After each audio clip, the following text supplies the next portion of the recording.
out about his future here. So, okay, so here we are. I want to just mention that last week, remember I collected information on 13 of you. Was anybody else besides David called back? Was anybody else called back? David got a call. David, raise your hand. There's David. I drew the short straw somehow. I said, there are many people more qualified than me to be here, but he was invited to come back to go to both debates and then go to an NPR discussion on Thursday morning, August 1st. So 13 of you signed up, but David got called. Well, just want you to know. Just to note, Katie's out of town, so Chris Bentley and I talked for a little while on the phone. Yeah, and I said, okay, I'm going to say Dream Team, Warren Harris. Reality Team is probably, well, it's definitely Biden and maybe Booker. That was just and I'm not going there as a spokesperson for GC Dems by any means, but here's what it is. There you go. He's our spokesperson whether he wants to or not. There we are. He's our representative to NPR next Thursday after the debates. And I hope the rest of you deal with the debates whatever is comfortable for you. I'm going to a book club early in the morning and they're dismissing us so that we can get back at home and listen to the debates. So we're on 9 o'clock, right? 9 o'clock tonight, 9 o'clock tomorrow night, and then, no, 9 o'clock is the actual debate. They start, it's like those, it's like all of the pregame show. But they actually don't start the debate until 9 o'clock. Okay, just want you to know. 9 to 11. It's why Rachel Maddow has not been on the radio or the television for the last 2 nights.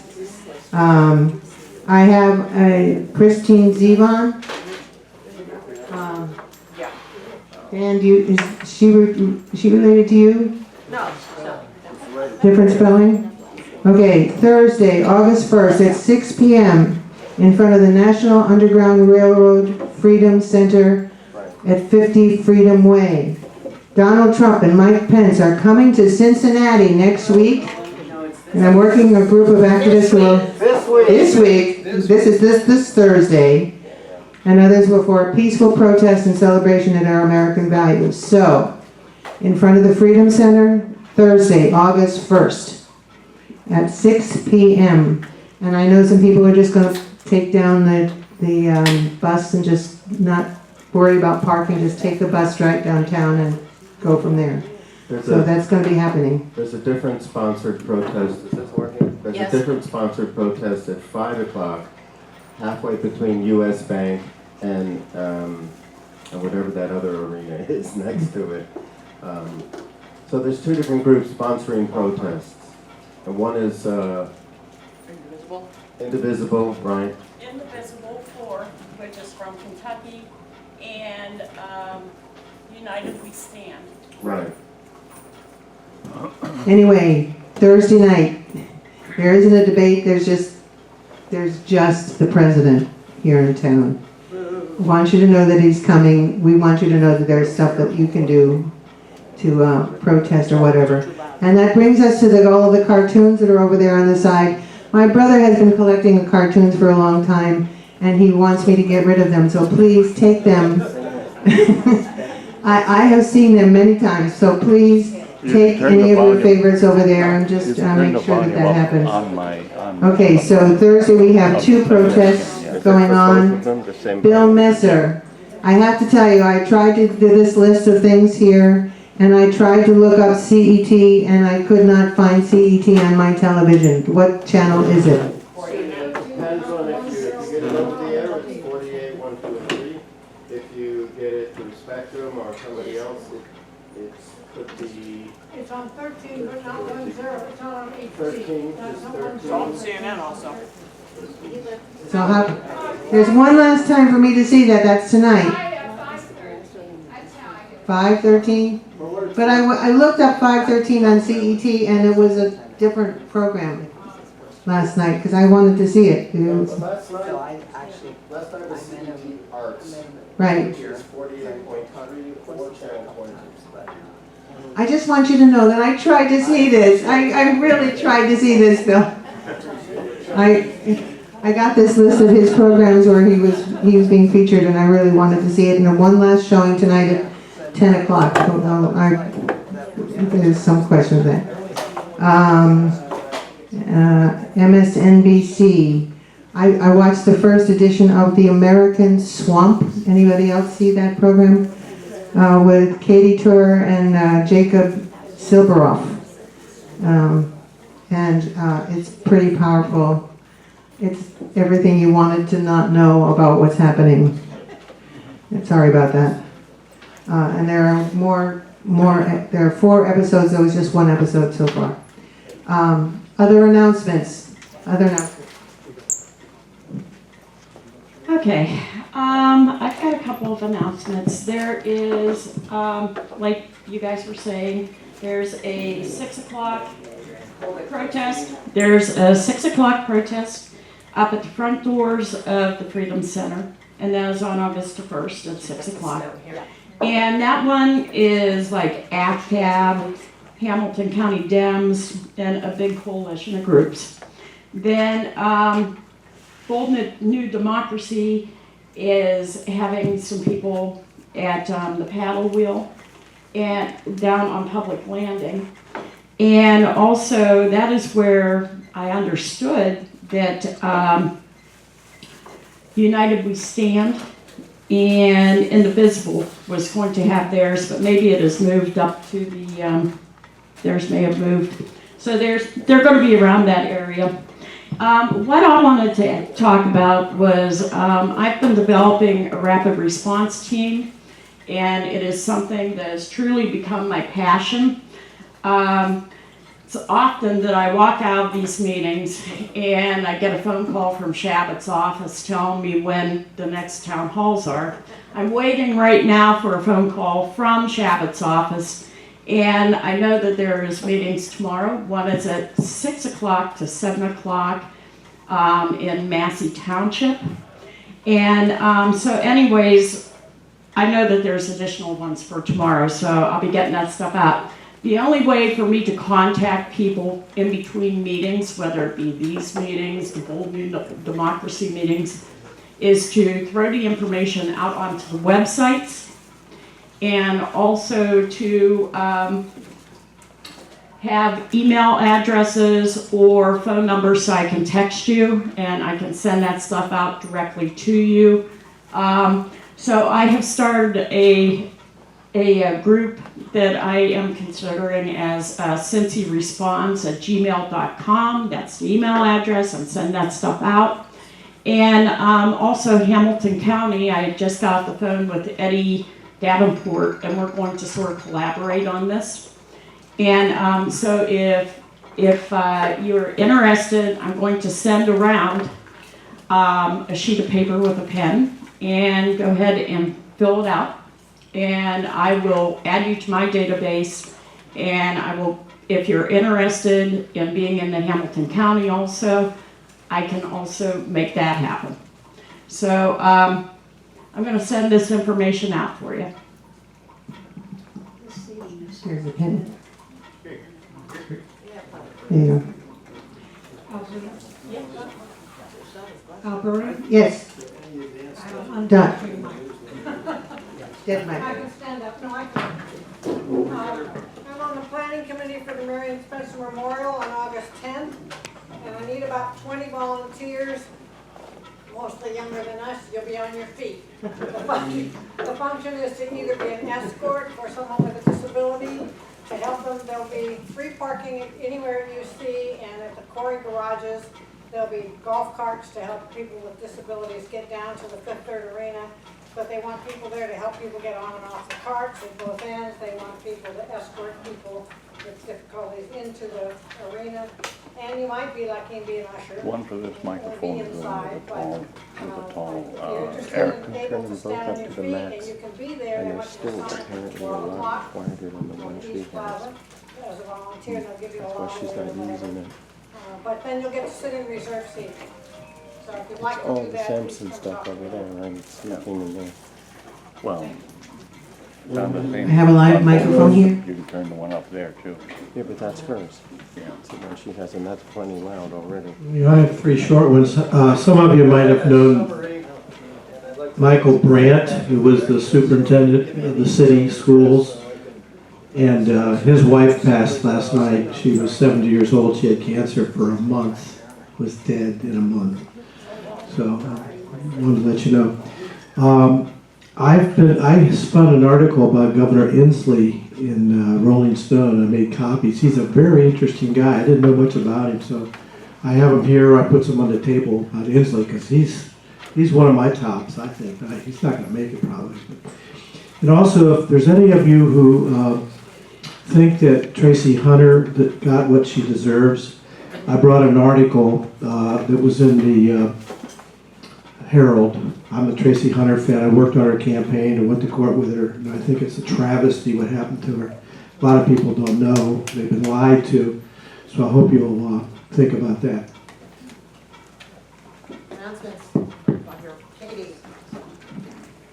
Can you try this one? Let's see if they're still working, if they're working properly. First thing, donation basket. We're expecting a $2 donation from each and every one of you so that we can pay for the rental of this room. So this will be going around. If you have not pulled out your $2, please do so. And in addition, on Sunday, April 11th at 4 o'clock, Moms Demand Action, did I say April? Yes. Senior moment. I have lots of those lately. But August 11th, 4 o'clock, we're going to have hands across the 8th Street Viaduct to protest gun violence. So I did send this to you, Peter, in an email. So people, it's going to be closer to the Euler Street side, over on the far side of Lower Price Hill, and we're going to get as many people as we can to form hands and across the 8th Street Viaduct. So they encourage you to bring chairs, anything, so that you have your spot, but park down by Euler School and on-street parking, because they want to have a visual image of all the people that need to stand up, because last night we have our 23rd death by gun violence since May 30th. Since May 30th, 23 deaths from gun violence here in Cincinnati. We need to do something. Could you repeat the time? It'll be August 11th, 4 o'clock, 8th Street Viaduct.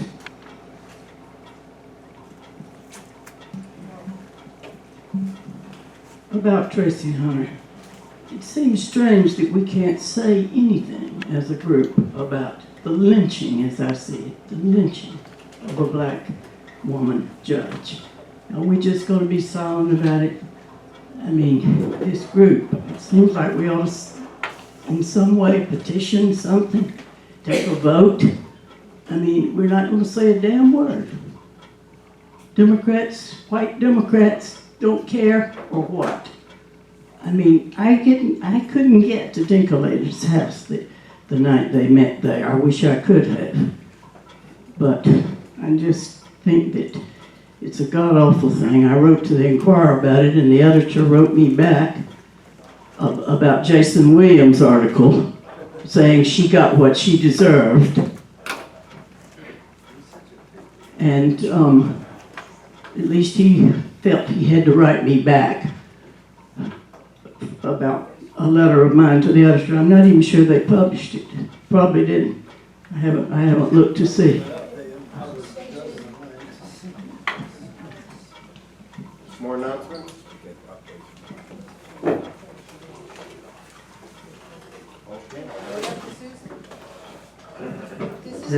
Is this the working one? I have the privilege to introduce Caleb Fox.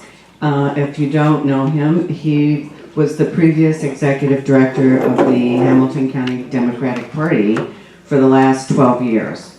And he was involved in politics before that and was also an urban plan consultant. Also, he was married in this church about 3 years ago. Oh, I think you left off the 0.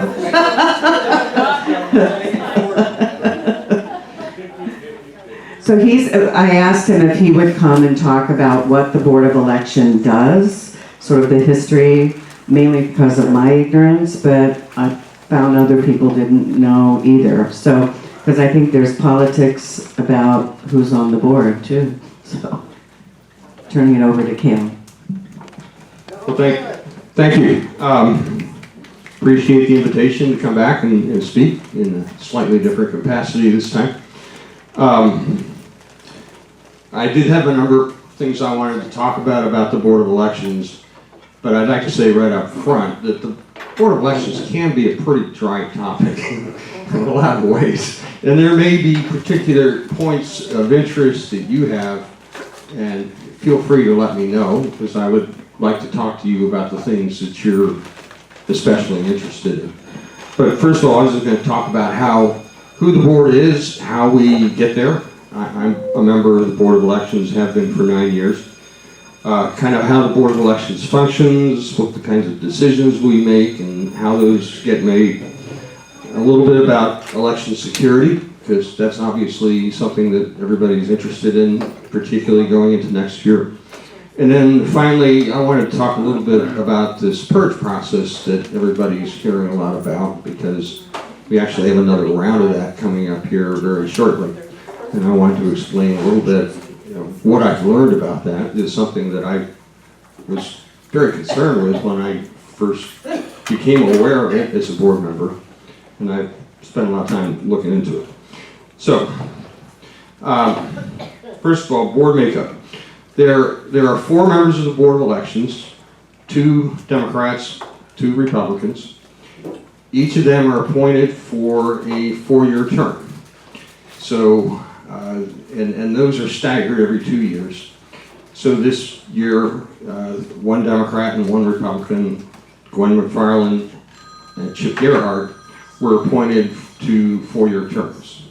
The other 2 are myself and Alex Triantafilo. He's the Republican County Chair. We were appointed 2 years ago and have roughly 2 years remaining on our current terms. The way that all takes place is that the County Executive Committee of each party makes a recommendation to the Secretary of State, and then the Secretary of State is the person who actually makes the appointment. And it's not automatic. If they get a recommendation, they're going to check that person out. They're going to do a background check. They're going to make sure, for example, that person hasn't been convicted of, say, some voter fraud situation or election tampering kind of situation before they get appointed to the board. And then over that 4-year term, if the certain circumstances arise, the Secretary of State can actually remove members of the board who either fail to follow the law or fail to follow directives of the Secretary of State's office. That happens relatively rarely, but it has happened several times. In Dayton, in Montgomery County, both Democrats were removed a number of years ago. In Toledo and in Wood County, all 4 members of the board were removed because they had all kinds of problems up there, and that's happened in other places. But that's a very rare occurrence and only happens in an extreme circumstance. So, with 4 members of the board, unless we have some sort of a consensus, we wind up with a 2-2 tie, which actually doesn't happen very often. And if there is a 2-2 tie, it's then the Secretary of State who has to break that tie and come to some decision. Most of what we do is fairly straightforward and routine. It's dictated by the law and by the Secretary of State's directives. We're making decisions about things pertaining to elections. We're looking at precinct boundaries. We're looking at appointing precinct election officials. We're approving candidates to the ballot. All sorts of routine decisions, most of which are not controversial at all. There are occasions where something does come up, say an irregularity, We had one not too long ago with Andrew Pappas out in Anderson Township. And those can become pretty controversial, and occasionally we wind up with a tie vote that does go to the Secretary of State. But most of the time, that's really not the case. Our board meetings, which are public, typically happen once a month at 8:30 in the morning, and very few people show up. Although, back years ago, when that whole Tracy Hunter thing was going on, we would often have a couple hundred people show up for board meetings, and I was there through all of that, and that was, you can talk about that a little bit if you want, but that was quite an interesting experience. The board staff is divided equally among Democrats and Republicans. The two Democrats decide who are hired on the Democratic side. The two Republicans do the same on their side. And at every level of what the board does, there's always both a Democrat and a Republican involved in what's taking place. If you go down to the building and you walk around a little bit and look closely, what you'll see is that in every door leading into a room where election equipment is stored or any critical function takes place, there are two locks on every door. There's a Democratic lock and a Republican lock. And you gotta have somebody with both of those keys to even open the door and get in there and do something. I don't spend a whole lot of time there, but I do know that sometimes it gets to be a little test, given that you have 50% Democrats and usually fairly committed Democrats and Republicans all trying to work together. Sometimes that can be a little tough.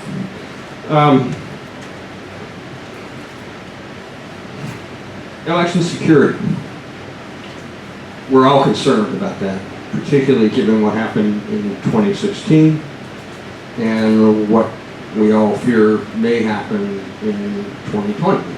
I'm particularly perturbed with Moscow Mitch, shall we say, and his blocking of the election security bills. That really bothers me because we clearly had some problems with that around the country in various places in 2016, and we're all concerned about that possibly happening again next year. I will say, however, that in Hamilton County, we have been using paper ballots since roughly 2005. Actually, maybe a little earlier than that, because the Help America Votes Act was passed after the debacle in Florida in 2000. New voting equipment was purchased all over the country, and we chose to go with paper ballots then, and have been using them ever since. We've just approved the purchase of new equipment to replace that equipment that is now almost 15 years old. And again, we've committed to purchasing equipment that uses a paper ballot. Even there are some people, say, who have a disability of some kind, and they sometimes can vote on a tablet, but even that prints out a paper receipt, which is the actual ballot, which then gets scanned and counted. So the end result is still a paper ballot that they can look at and verify that the result is what they intended it to be. And we always have the ability to go back and do a recount and look at those paper ballots and verify that the count was correct. The way the count normally happens is the ballots are put through a scanner in the polling place, or in the case of absentee ballots at the Board of Elections, it's the scanner that actually counts the votes. And then at the end of the evening, we take a memory stick out of each of those scanners. All of those are hauled down to the Board of Elections, and then you have a team of a Democrat and a Republican sitting at the computer downloading the results from each one of those memory sticks coming out of the scanners. We have made it, well, we're required, actually, after every major election, to do an audit. And the way that happens is we pick precincts randomly out of a jar with pieces of paper in it until we get to 5% of the total vote in the county. So there's no way to know in advance which 5% of those we're going to count. And then we have, again, teams of Democrats and Republicans who sit down, they are watched carefully, and they do a hand count of that 5%. And they look to verify that what they see in that hand count was what the scanners produce. And in every instance, since I've been there, those results have matched. So I have a pretty high level of confidence in that process. Secondly, all of the voting equipment that we use, with one exception, is not connected in any way, shape, or form to the internet. So the scanners are not, the machinery, the computers that we use to count the vote, those are not. None of that stuff is accessible via the internet so that somebody can hack into it and potentially manipulate it. The one piece, which is relatively new, which is an improvement, but it presents some challenges, is we're now using what's called an e-poll book, or an electronic poll book, which basically is a tablet, a computer tablet, that has on it the entire voter registration file for the whole count. It used to be when you walked into a polling place, there would be a list of the registered voters in that precinct on paper. You'd have to sign a piece of paper. And if your name was not on that list, you weren't a registered voter in that precinct.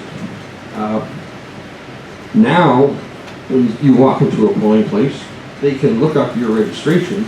If you're in the wrong place, they can tell you, no, you're supposed to be down the street, or you're supposed to be at that table over there. So that part is an improvement. But those e-poll books potentially can be accessed via the internet, and that presents some hazard, because let's just say, for example, somebody wanted to tamper with an election. Well, they could go into that registration file and start changing addresses, changing people's registration in ways that would screw the whole process up.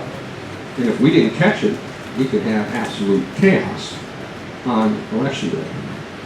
We have, however, signed contracts with cybersecurity outfit, nonprofit outfit based in New York, that is monitoring all of our equipment, all of our email, looking for any signs of that tampering.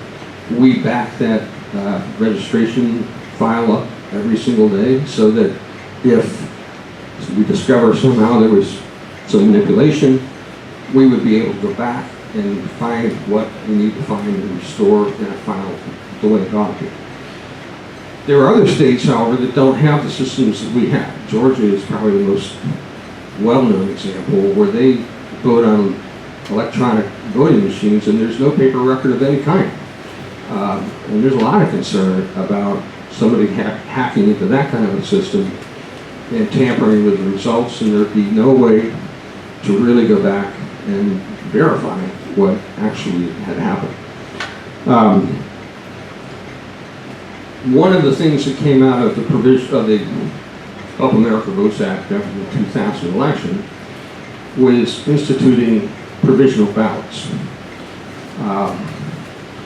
And that was at the core of the Tracy Hunter fight. Provisional ballots resulted from, particularly in Florida, people showing up at a polling place wanting to vote and being told they weren't registered voters and being just turned away, told they couldn't vote. What federal law now requires is that in that kind of a circumstance, that voter has to be handed a provisional ballot, which they can vote. It goes in an envelope here in Hamilton County. And then we have 10 days to figure out whether or not that voter is actually a registered voter and whose vote should count, or is not. That's been a big improvement.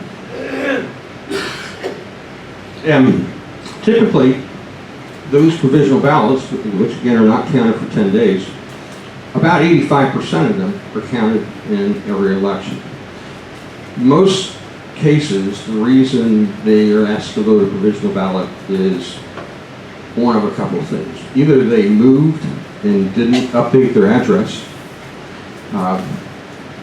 But they're still a registered voter, they just haven't updated their address. So as long as they're voting in the right precinct, their vote's going to count. And that envelope, by the way, doubles as an update to their registration. So when they do that, their registration is brought up to date and they're back in good standing. Another reason might be that somebody applied for an absentee ballot and was sent one, but then for whatever reason didn't send it back. Or even in a few cases, they sent it back, but they sent it back very late and got worried it wasn't going to count. Well, we have a list of all the people who have asked for an absentee ballot and been sent one. So if they show up at a polling place, we ask them to vote a provisional ballot simply to make sure that we're not counting two votes. First, the absentees, which are counted on election night, and then this provisional, which, as I said, are accounted for an additional 10 days. Well, let me talk a little bit about what happened in their Hunter situation. Back in 2004, Ken Blackwell was the Secretary of State.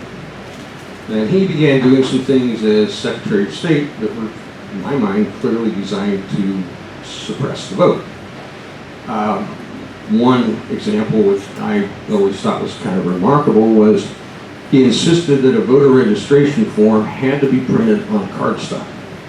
It couldn't have been just copied on paper. And if a voter registration form that was copied on regular paper was turned in, he said throw it out.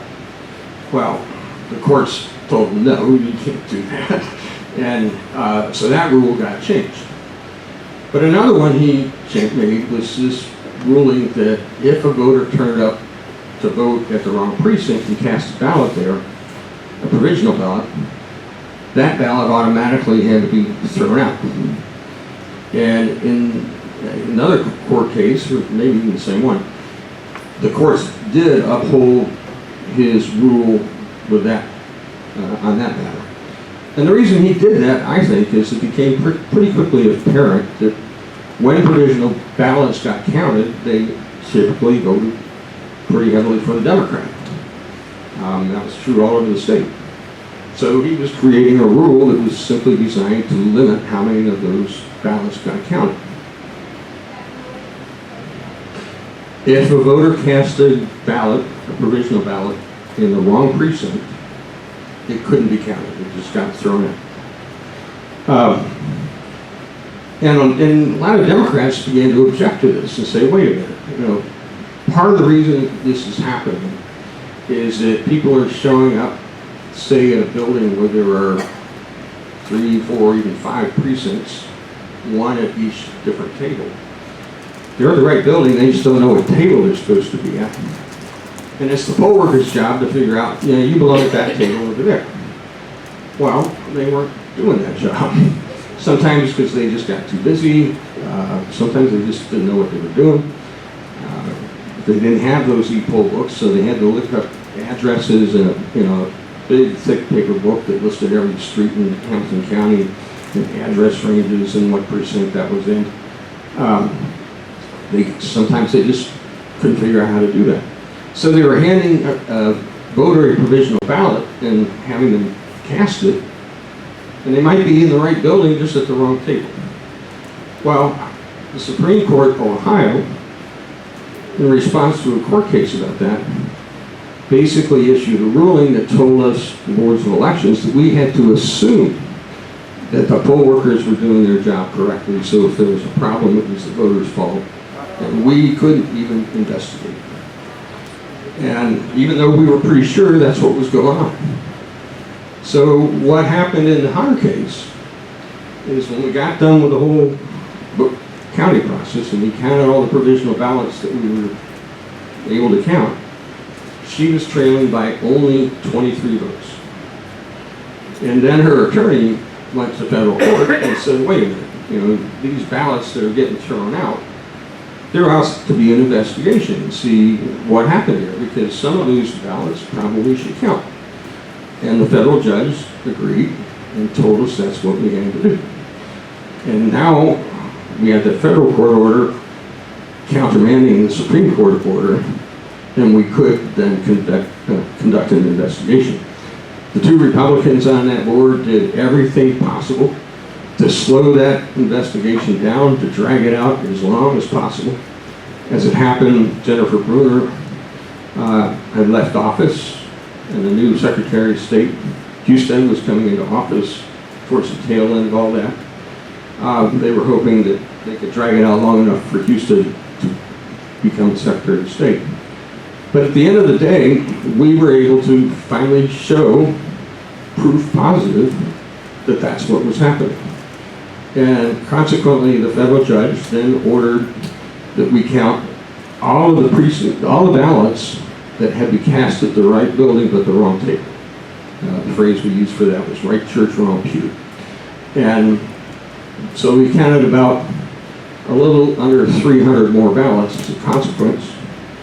And when we were done, instead of trailing by 23 votes, Tracy Hunter was winning by 75 votes. And that's how she became the judge. But that whole process took nearly 2 years and cost the county close to $2 million. It was pretty amazing to have been a part of. But the upside to that is that as a consequence of that case, there was a subsequent case filed in Columbus that forced Ohio law to be changed permanently on that point. And every election going forward now, from now on, those ballots will be counted and are being counted as a result of that whole long fight over her situation. Let me talk a little bit about the purges, because I see a lot of press coverage about that, and frankly, I think at this point there's at least some misunderstanding of what this is all about. And I have to tell you that when I first encountered this as a board member, I was a little skeptical of the whole thing too. But bear in mind, if somebody moves and they file a change of address with the post office, there's a federal process that kicks in where they're mailed a letter and they're asked to update their voter registration and so forth. That's not a state process, it's a federal process. But there are a whole lot of people who move and never file that kind of a change of address with the post office. And a couple of good examples. Let's say you got a student who's here in Cincinnati going to school over here at UC. And they register and they vote here while they're in school.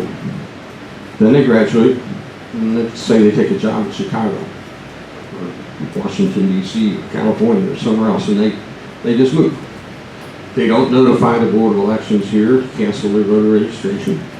They don't file a change of address with the post office. They just leave, and they go wherever they're going. All we see on the Board of Elections is they just stop voting. They just vanish. And so the way that process works is if you fail to vote in 2 consecutive federal elections, you're sent a letter asking you to confirm your voter registration. I'm still here, still a registered voter. And if they move here in Hamilton County, if they update their registration, they're good. And that letter gets forwarded to them at their new address if it gets to them soon enough. And they're told they need to update their registration. Hopefully they're good. But let's say you got a 20-year-old kid still living at home, and mom and dad push that kid into registering to vote and maybe actually voting. And then a couple years later, the kid is able to get their own apartment, moves out, and they don't update the registration, and they don't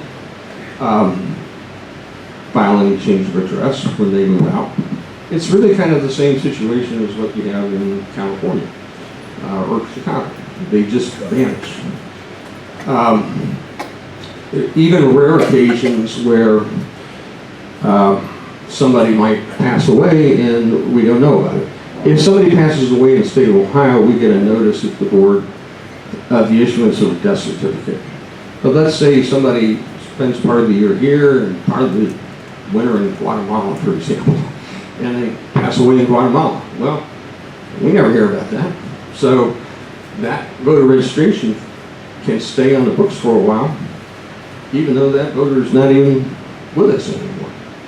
So the state process was designed to deal with that kind of situation. There are people who register to vote and then just don't feel like it.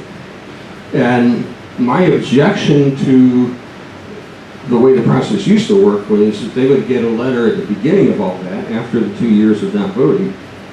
But then the way that process works is that it has to be 4 more years where they do nothing. They don't vote, they don't sign a petition, they don't update the registration, there's no communication of any kind. And at the end of that 4 years, their voter registration could be canceled with no further notice to the voter. And I had a problem with it. I thought we ought to at least make one last attempt to reach out and let people know. So for those cases where somebody's still same place and moved, they just haven't voted, we're letting them know, you gotta do something.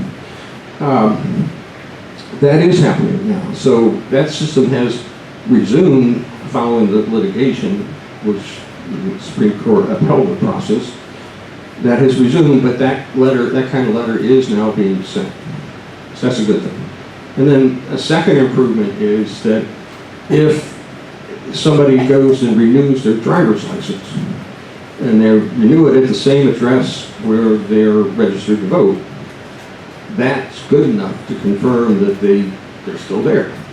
And that puts them back on the list of active voters, takes them off the list of potential cancellations. I think that improvement is good as well.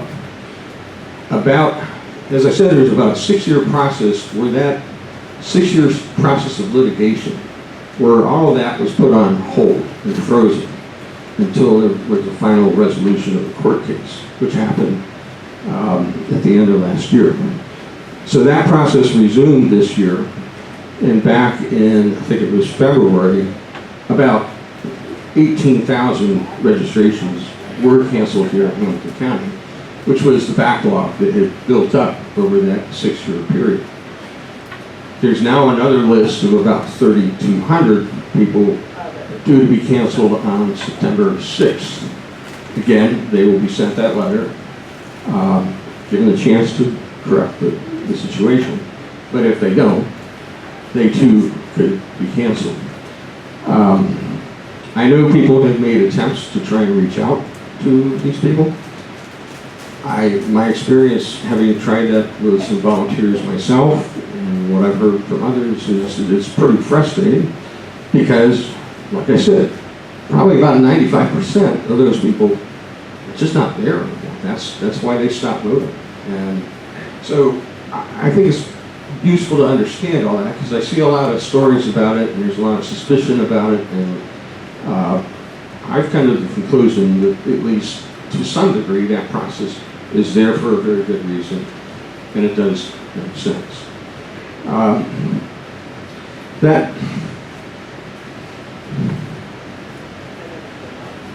I think that kind of, I know, one other thing, the process of choosing the board chair.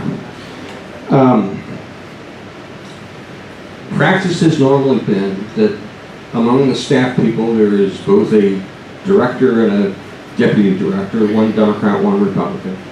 The director is always of the same party as whoever the Secretary of State is. And so in this case right now, Sherry Poland is the director. She's the top-ranking Republican at the board. And Sally Criswell is the deputy director. And then the chair is of the opposite party. So you got a Republican as the top staff person, then the Democrats choose who they want as chair. So that's how Gwen McFarland has become chair of the Board of Elections. One other point I'd make, over the time that I've been on the board, and I first started in 2010, Gwen is the first new addition to that board in that entire time. I'm serving my third term. I was appointed to replace Dan Radford when he retired and moved to Florida. Tim Burke was there, obviously, as long as he was chair. And on the other side, Chip Gerhardt and Alex Trianfilu have been there that entire time. So it hadn't been much turnout. In some respects that's good because we've all been there. Most of us have been there for a while. We have a pretty good, clear understanding of what we're doing and why we're doing it, and some understanding of the history. Most of the time we get along pretty well. Not always, but that's kind of how it all works. So I'll just throw the floor open now to questions and comments. Got one over here. Working? Yeah, it works. If I understand correctly, Oregon has a system where you have to vote by a mail-in ballot. That's correct. Has that ever been considered around here? Not that I know of, and if that were to take place, it would require action by the state legislature. It seems to be a pretty good system from what I've heard. I don't disagree, but I will also tell you that throughout my tenure, it's been my observation that we don't have interest among the Republicans who control that state legislature and trying to encourage people to vote. They've done all kinds of different things to try and just make it a little bit more difficult, a little more complex, and I'd be very surprised if they would even be willing to consider that. Yeah. I want to thank you for all your years of service. I don't know how you put up with Alex. You're the same. When do we vote next? Well, there actually is a special election next week, but that's only in two very small portions of the county. It's a school levy in Northwest Local School District, I think, and I forgot what the other one is. So most of the county doesn't vote. The next election would be our general election in November. Forgotten what the exact date is, maybe the 4th. The first Tuesday in November is always the general election. This is a relatively quiet election year because we don't have a city council race in Cincinnati or a mayor's race. No countywide races, no state legislative or federal. The only thing we're voting on are some municipal court seats. There are two particular races that are fairly competitive, both on the eastern side of the county, and then school board races. And other than that, it's local stuff. There's probably going to be a heated race in Springfield Township to fill Gwen McFarland's old seat, because she can't run again if she's a board member. But outside of that, it's going to be a pretty quiet year. What percent will turn out? In a year like this, I'd say we'd be lucky to get anywhere close to that. Turnout varies widely. So in a presidential year, you typically will see a turnout close to 70%. In a midterm year, you will see the turnout more like 50%. In a city council year in Cincinnati, we've seen turnout down getting close to 30%. I wouldn't be at all surprised to see turnout in this election, since there's so little on the ballot, 25% or even less. And that's just a matter of, are people interested in what there is to vote on? Yeah. With concerns for the Russians and others messing around in the electronic world, Yeah. one suggestion has been that the federal government has more resources, and if you put this federally, that you could do more than local boards. Do you have an opinion one way or the other, or some information that's useful one way or the other? Well, I'll tell you this much. Back earlier this year, the Secretary of State in Ohio went to the local boards and told us that we needed to sign this contract with this nonprofit group in New York. Frankly, I personally was a little skeptical about that myself. That was something that was happening through the Department of Homeland Security. Given what we're seeing go on right now with Mitch McConnell and the new director of National Intelligence, I have a certain level of distrust about anything coming down from the federal level. I spent some time investigating this outfit in New York. Eventually, the secretary told us we didn't have any choice. We had to do it. It wasn't optional. But I was convinced by that point that I could feel relatively comfortable with that. But I do have a certain level of unease because it looks to me like there are certainly some Republicans who felt like what the Russians did last time helped them, and they're more than happy to encourage it again. And that I really have a problem with. Yeah. Back here. I wondered if you read David Pepper's The People's House, which lays out a Russian oligarch guessing with the voting machines in a certain area. We can't hear. Peter. His question was, did I read David Pepper's book, where the plot line, it was published actually before the 2016 election. It was very similar to... Published in 2016. Yeah, but it was published before the election. Yeah. But the plot line very closely mirrored what actually seems to have potentially have taken place. Back here. Yeah. In November of 2018, I did voter protection at the polls. I was at the NAACP headquarters, and I voted early because I was working that whole day. So I voted at the Board of Elections, and I had no trouble voting whatsoever. Yeah. My first phone call came in at 6:31 that morning. Mm-hmm. Because we found out about 3 or 4 hours later that the voting machines had been reprogrammed, and nobody knew about it. Mm-hmm. So in other words, in the one open judicial race that had Alan and Pabin and Erica Underwood, that when people were going to vote, and if they didn't vote for two, right, they couldn't submit their ballots. None of the poll workers had any clue as to what was going on there. Nobody knew this has happened. How could the voting machines get reprogrammed without anybody from the Board of Elections knowing? Well, I think, first of all, it's not entirely accurate that nobody at the Board of Elections knew about it. People at the Board of Elections did know about it, but the people who were not told were the poll workers out in the field who had to deal with it. And they're all temporary people. They're not staff people. They're hired to work just for that day. And they're trained, but nobody told them how to cope with that particular situation. You know, frankly, that was a screw up, and we have those from time to time.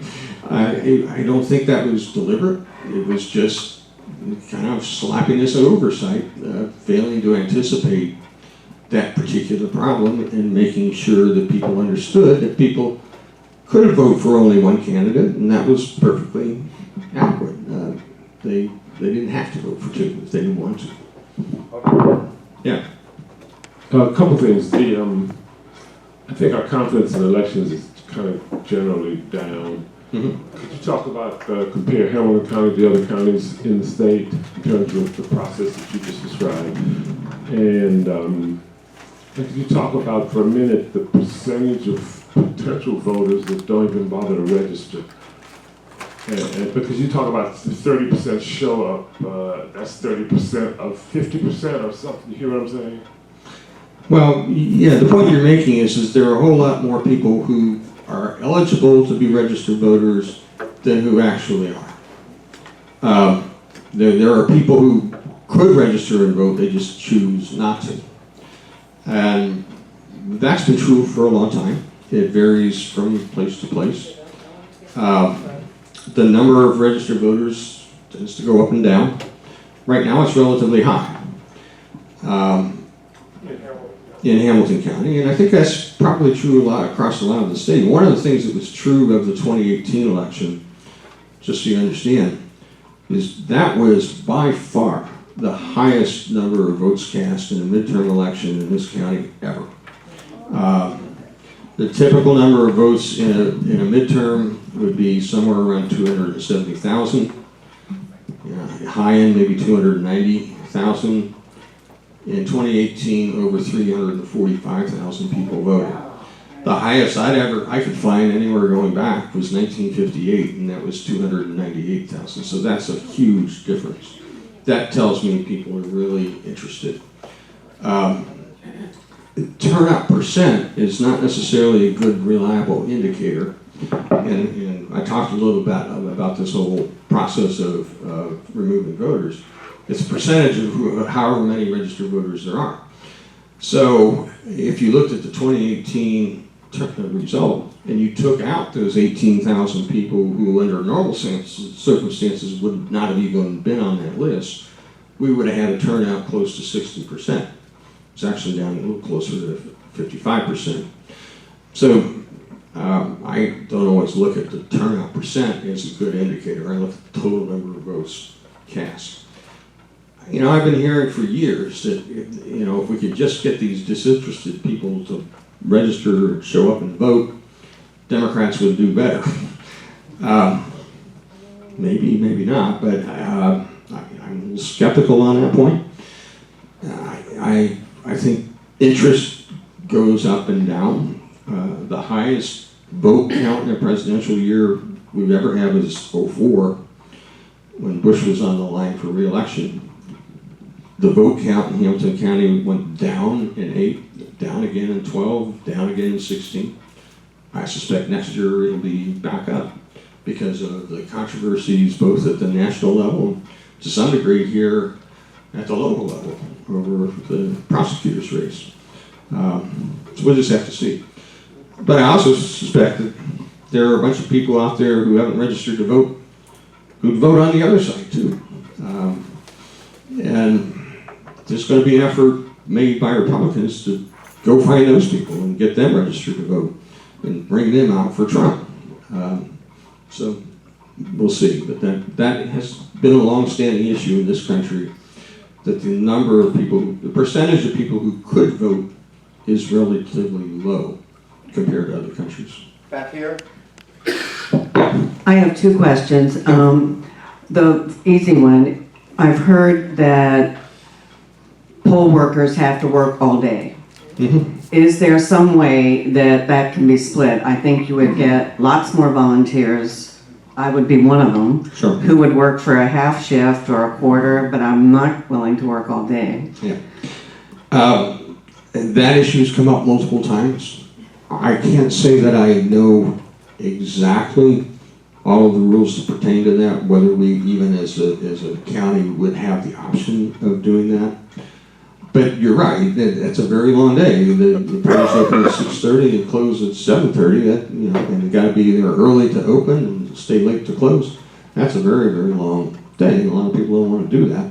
Pay's not particularly good. A side note to that, by the way, I meant to mention this.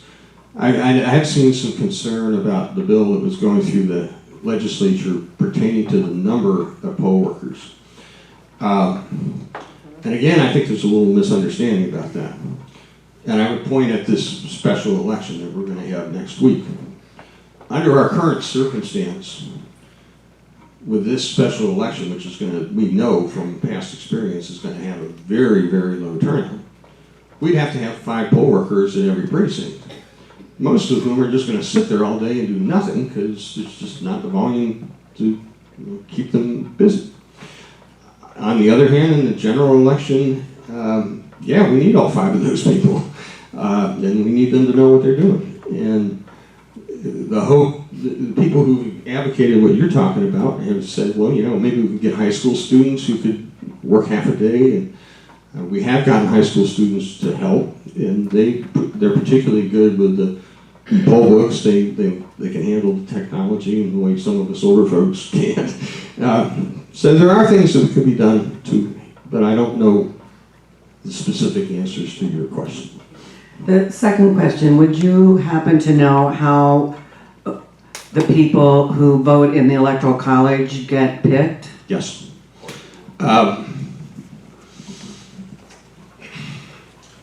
The process, I think, varies a little bit by party, but here's how it has happened in the past.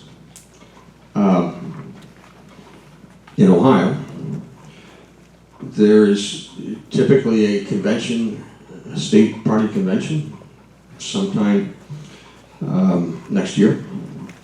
And The people who would be the Democratic electors are elected at that convention. Anybody who's there from the first district will go over in one corner and they'll elect their elector from that district. People from the second district will go over in another corner and do the same thing.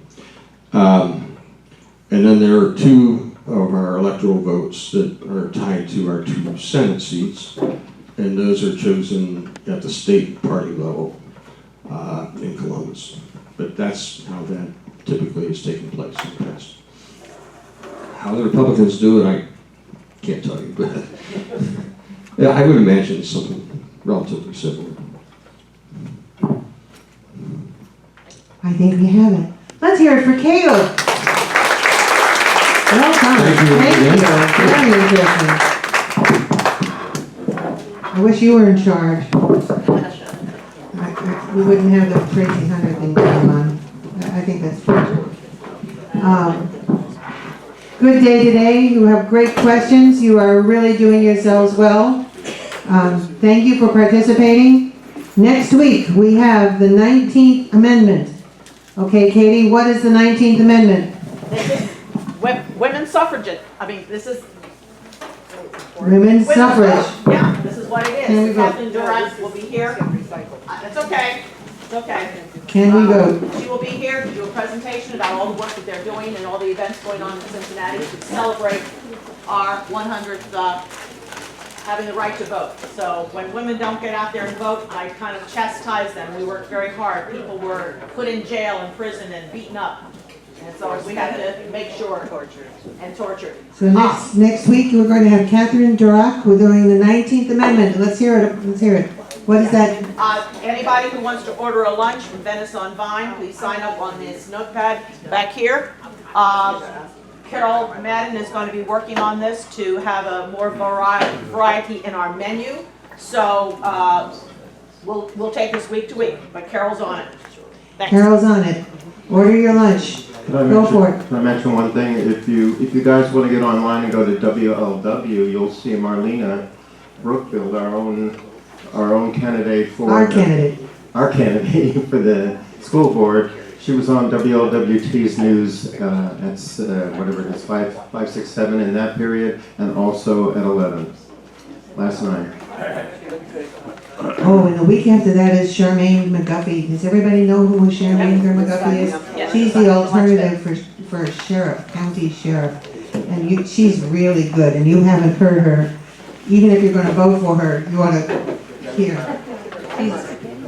No, our current sheriff is a Democrat. He just stands with Trump.